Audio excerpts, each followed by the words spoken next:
On commence. Bonsoir, bonsoir les amis. Je m'appelle Monika Karbowska, je suis une militante franco-polonaise, donc une polonaise de gauche vivant en France. Ça fait 30 ans que je vis en France. Et je vous parle aujourd'hui, ce soir, parce que j'ai besoin d'aide. J'ai aidé beaucoup de gens, j'ai fait beaucoup de syndicalisme en France. Et actuellement, c'est moi qui ai besoin d'aide parce que c'est moi qui suis victime des mafias, des boîtes mafieuses qui malheureusement tiennent le haut du pavé en France et nous exploitent.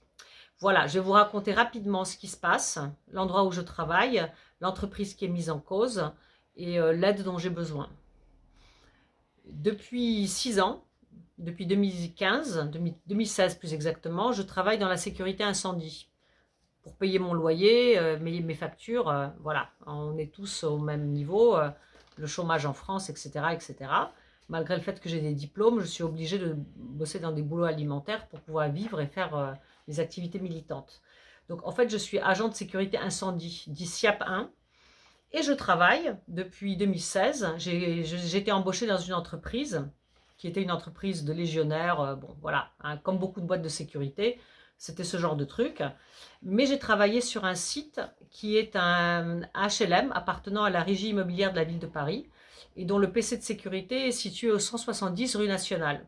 Ce sont deux immeubles de grande hauteur, des HLM des années 60 que nous gardons tout simplement, dont nous assurons la sécurité incendie. Donc j'ai travaillé là pendant 6 ans en tant que SIAP 1 dans une bonne équipe, relativement solidaire, j'ai envie de dire. Et il y avait une bonne ambiance et je crois que j'ai donné pleinement satisfaction parce que ça fait quand même 6 ans que j'étais là. Et malheureusement, actuellement, voilà, je suis victime de répression antisyndicale et je suis en train d'être virée de mon poste de façon totalement illégale. Et c'est pour ça que j'ai besoin de votre aide, d'autant plus que je suis syndiquée à la CGT, mais malheureusement, la CGT n'est pas en train de m'aider. Je vais vous présenter rapidement quelle est l'entreprise qui est en train de me virer et qui est une entreprise mafieuse. Il s'agit donc en fait d'Euro Sûreté Protection, dite ESP, qui est une boîte de sécurité très proche de Macron. Monsieur Dambayatera, le président, le PDG, est proche de Macron, vous pouvez le vérifier sur Internet, hein, il a voyagé avec Macron, etc. Et cette entreprise-là a repris le site, c'est-à-dire ils ont racheté le contrat, ils ont viré l'autre entreprise de boîte de légionnaires et ils ont repris le contrat, donc ils nous ont repris un peu comme on reprend dans le féodalisme les paysans avec la terre du Seigneur. Bien sûr, ça nous permet de garder notre travail, n'est-ce pas? Mais par contre, les conditions, par la suite, ont été énormément dégradées. Je suis restée à mon poste, mais ESP a dégradé fortement les conditions de travail des salariés.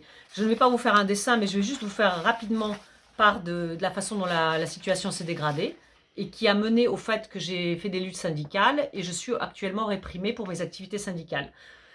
D'une part, ça fait 6 mois que les salaires ne sont plus payés en temps et en heure. Déjà, les salaires n'étaient payés selon les contrats que le 10 du mois, alors qu'avant, dans l'autre entreprise, on était payé quand même le premier du mois. Ça veut dire que le 10 du mois d'après, on n'est payé que pour 4 semaines du mois précédent. Je veux dire, je ne sais pas comment on fait pour payer le loyer qui tombe entre le 1er et le 5. Et là, actuellement, les salaires ne sont payés que si on les réclame et le 15 du mois d'après. Je ne sais pas si vous voyez comment on peut vivre avec des salaires qui font, allez, 1400 euros. Hein. Moi, je gagnais 1400 euros net. Donc bon, avec 1400 euros et 700 euros de loyer, on ne va pas très loin. Quand vous êtes payé avec autant de retard, bah, vous avez des frais bancaires. Moi, j'ai à peu près 10% de mon salaire, un peu plus, 150 euros, qui part dans les frais bancaires. Précisément parce que ESP paye en retard. Donc j'ai commencé à réclamer que ces salaires soient payés à l'heure. J'ai commencé à demander à ce que les acomptes soient payés à l'heure. Dans la sécurité, comme les gens sont payés en retard et que les salaires sont très faibles, le plus souvent on demande un acompte à partir le 20 du mois. Et les acomptes étaient payés en retard, étaient refusés, enfin, toutes sortes de problèmes étaient posés. ESP n'a non plus jamais fourni aux salariés de produits d'hygiène, de savon, de papier de toilette, de produits désinfectants, de produits pour laver le sol et la vaisselle pour le PC de sécurité, alors que nous travaillons 12 heures par jour, c'est des cycles de 12 heures. En fait, on travaille 24 heures sur 24. Donc, on a une base vie, dans la sécurité, c'est souvent comme ça, et cette base vie, il faut qu'elle soit nettoyée. Jamais de savon, jamais de papier de toilette, on est obligé de le fournir nous-mêmes. Alors qu'en fait, c'est totalement illégal. Hein. C'est quand même à l'employeur de fournir les produits d'hygiène pour que le lieu de travail soit assuré, soit comment dire, soit propre. Cette propreté est d'autant plus importante que nous ne travaillons pas simplement dans le PC de sécurité, mais nous allons dans des locaux techniques et notamment dans des poubelles qui communiquent avec des égouts. Donc en fait, on est en contact avec vraiment des agents pathogènes extrêmement dangereux. La peste, le choléra, hein, on parle vraiment des égouts de Paris. Moi, j'ai eu beaucoup de problèmes de peau à cause de ça. Et donc voilà, donc je veux dire, c'est pas du luxe hein, l'hygiène, hein. C'est vraiment important au niveau de notre survie, en fait, on peut dire. Et là, impossible d'avoir des produits d'hygiène, hein. Ça fait 2 ans, Covid ou pas Covid, aucun produit d'hygiène. Je vous passe tous les détails parce qu'il y a beaucoup de détails concernant ça. Au niveau du management, on a eu tout de suite énormément de pression. Un de mes collègues, par exemple, a été viré tout de suite, sous prétexte que, soi-disant, il dormait. On a eu des collègues qui ont été envoyés et qui étaient des hommes d'ESP, en fait, qui étaient là pour nous, comme des flics, en fait. Ils nous faisaient parler, etc. Et après, tout ce qu'on disait, c'était rapporté au patron. Nos activités politiques, nos opinions religieuses, tout partait au patron. Et après, on s'apercevait que le patron savait des choses sur nous qu'on lui avait jamais dit. Bah, c'était les collègues d'ESP hein, qui parlaient comme ça, mais qui étaient des gens de la famille du dirigeant, en fait. Quand on mettait en cause les collègues, on leur disait « Mais attendez, ce que vous faites, c'est pas sympa », il répondait « Je suis la famille, je suis intouchable ». Il y avait même un des salariés d'ESP qui venait de l'équipe dirigeante, qui a menacé de mort les collègues qui travaillaient de nuit. J'étais devant, hein, je l'ai vu, alors je peux témoigner, et je pense qu'il était sous l'emprise de la drogue.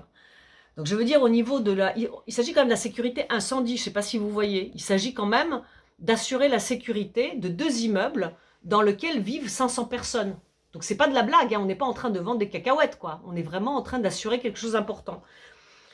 Et ESP, malheureusement, soutient ces gens-là. Jamais ce mec n'a été viré, en fait. Jamais il n'a été sanctionné, parce que c'est la famille, vous comprenez?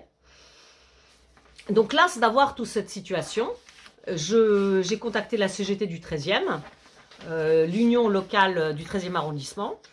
J'ai réadhéré à la CGT, j'étais adhérente avant, après j'ai arrêté, puis j'ai réadhéré.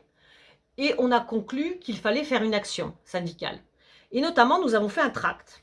Enfin, eux ont fait un tract pour lesquels j'ai donné les informations.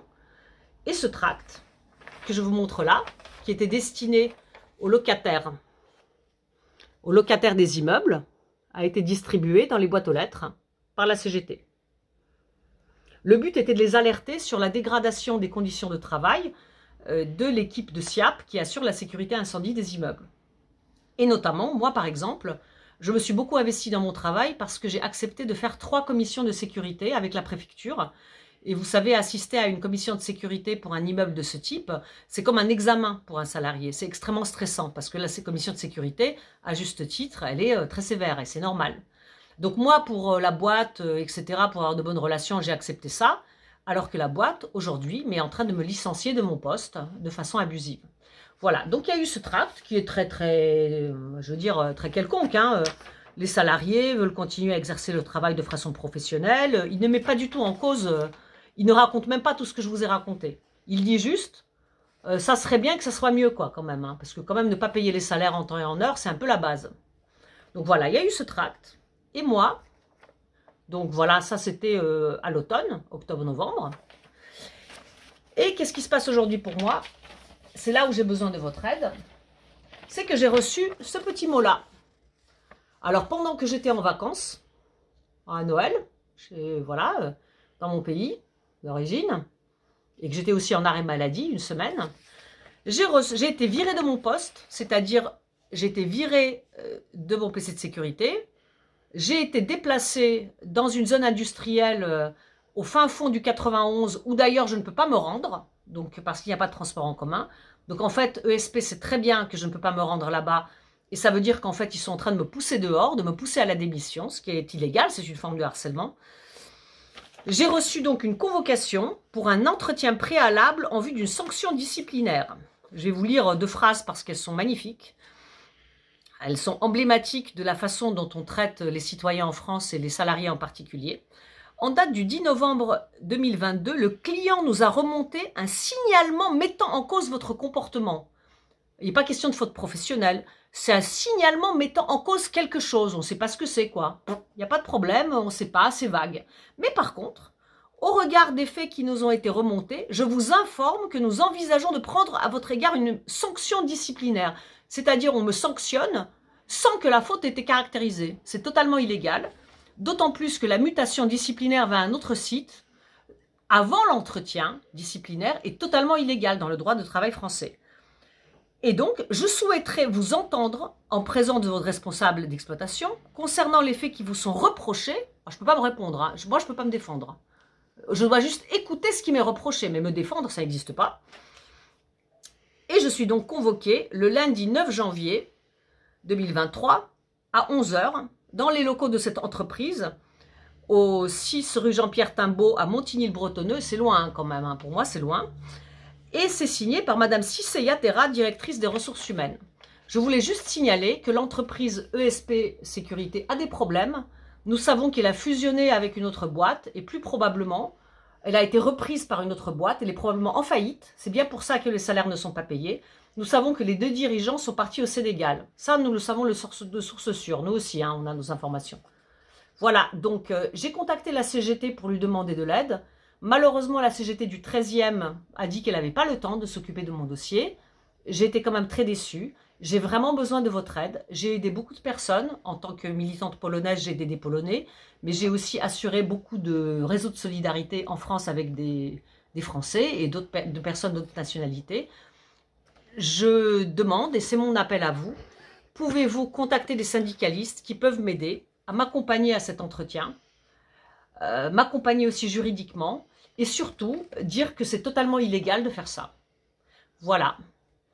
Si vous avez des questions et si vous voulez m'aider, c'est au 06 50 82 74 04. Je vous donne mon numéro de téléphone. J'espère qu'il n'y aura pas de plaisantin. Voilà, je suis une militante, j'ai une certaine expérience, mais quand c'est soi-même qu'on est mis en cause, on ne peut pas y aller tout seul. On a vraiment besoin d'être plusieurs et j'ai besoin de votre aide. Merci beaucoup.